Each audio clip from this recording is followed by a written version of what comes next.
मुख्यमंत्री लाडकी बहीण योजनेच्या लाभार्थी गेल्या काही दिवसांपासून जानेवारी महिन्याच्या हप्त्याच्या प्रतीक्षेत आहेत। जानेवारी महिन्यातील हप्ता कधी येणार याबाबत मंत्री आदिती तटकरे यांनी तारीख जाहीर केली आहे। मुख्यमंत्री लाडकी बहीण योजनेचे पैसे 26 जानेवारी 2025 रोजी जमा होणार असल्याची माहिती मंत्री आदिती तटकरे यांनी दिली आहे। माध्यमांसोबत बोलत असताना मंत्री आदिती तटकरे यांनी लाडकी बहीण योजनेच्या हप्त्याबाबत तारीख जाहीर केली आहे। मंत्री आदिती तटकरे म्हणाल्या, 26 जानेवारीच्या आधी जानेवारी महिन्याचा लाभ मिळेल असा आमचा प्रयत्न सुरू आहे। या महिन्यासाठी आम्हाला 3,690 कोटी रुपये निधी मिळणार आहे। यासाठी आर्थिक नियोजन सुरू आहे। 26 तारखेच्या 3 ते 4 दिवसात लाभ जमा होईल असंही तटकरे म्हणाल्या। 26 जानेवारीच्या आत वितरणाची सुरुवात आम्ही करत आहोत। या महिन्याचा 1500चा लाभ मिळणार आहे असंही तटकरे म्हणाल्या।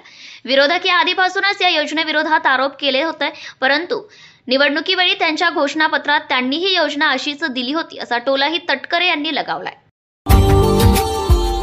Subscribe now and press the bell icon. Never miss an update.